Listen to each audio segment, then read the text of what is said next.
All right, let's dive right into this fascinating explainer.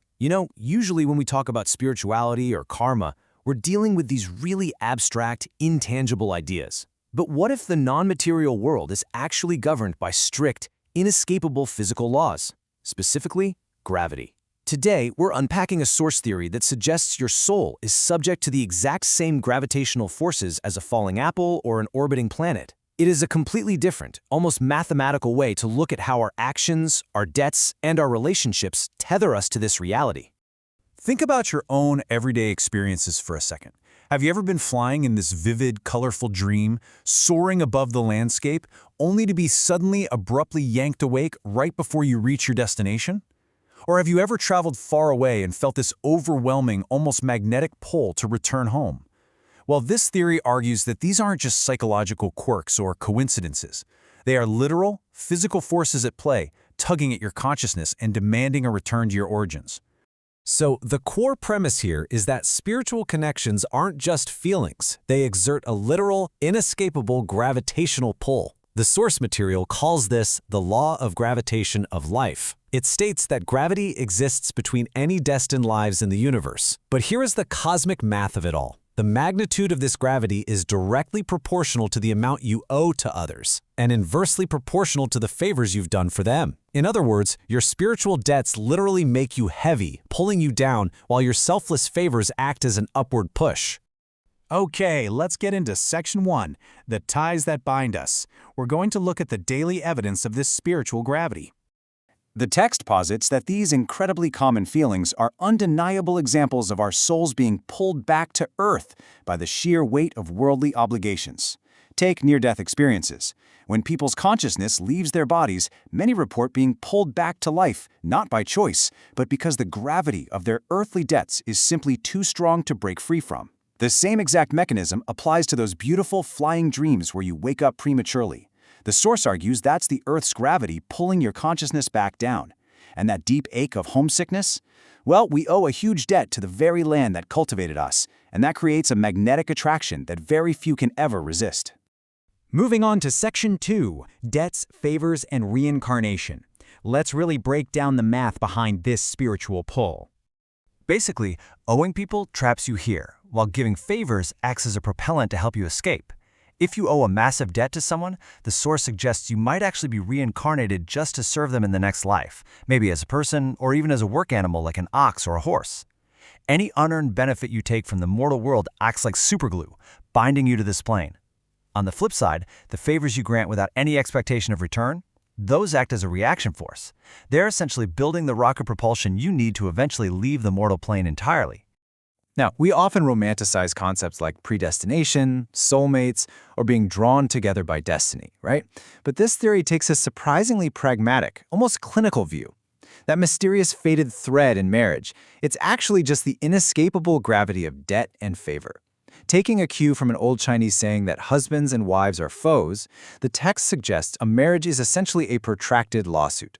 You're drawn together not merely by romance, but by the heavy mutual gravitational pull of specific debts that absolutely must be paid off to one another. And this gravitational pull extends to the very dirt we walk on.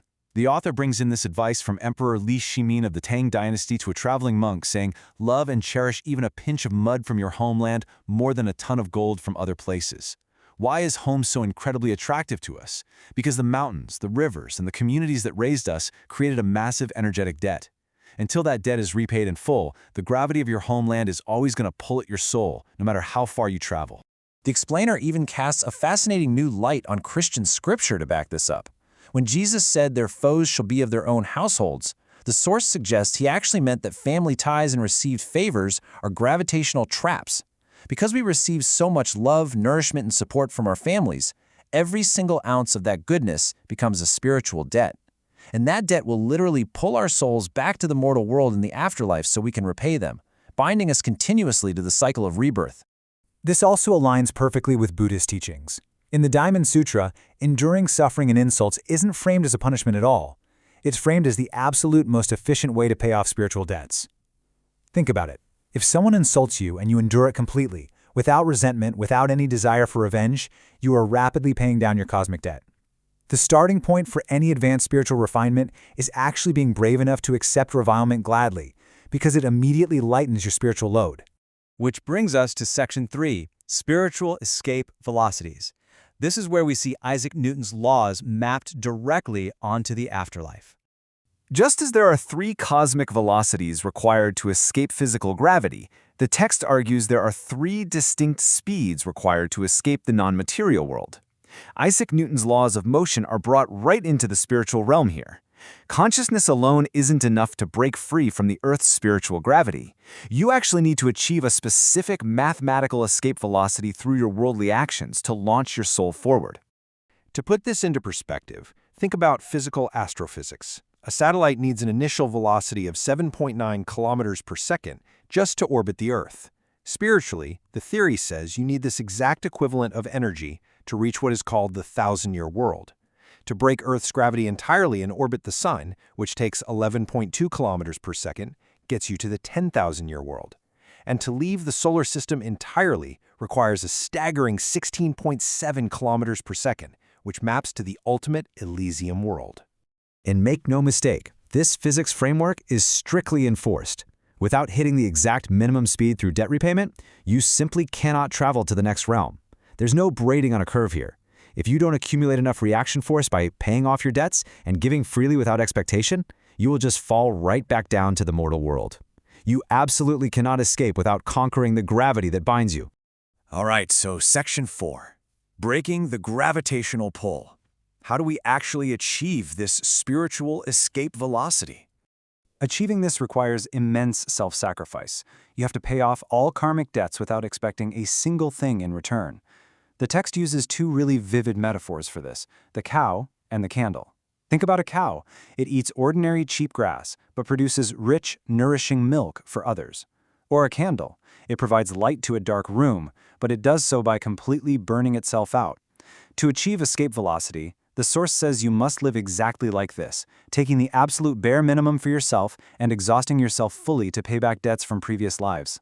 So what does this highly restricted lifestyle actually look like in practice? Well, first, you must give alms constantly, but crucially without form or expectation. You should never accept favors readily, because every favor is a heavy chain. You have to adopt a vegan or vegetarian diet, because animals are lives too, and intentionally killing or eating them creates a massive, heavy tether to the mortal world. And finally, you absolutely must bless your enemies, because holding on to hate, that just adds dead weight to your soul. The author concludes by making it very clear that grasping these mechanics is only the precursor. Step 1 is understanding the physical laws that govern the non-material world, which is what we've been doing today. But step 2 is the hard part. It's the grueling work of putting these principles into rigorous practice. You have to leave the enjoyment and the ease to others, and willingly take the hardship and tiredness for yourself, actively paying back every single farthing you owe. It's an incredibly fascinating framework to unpack, and it leaves us with this really provocative thought about the invisible weight of our everyday interactions. If the universe is keeping perfect mathematical score of every piece of advice, every warm meal, and every single kindness you've ever received, it really makes you look at your relationships, your home, and your daily life through a completely different lens.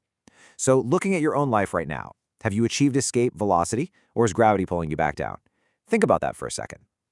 That brings us to the end of our explainer for today. Keep observing the world, keep asking questions, and we will catch you on the next one.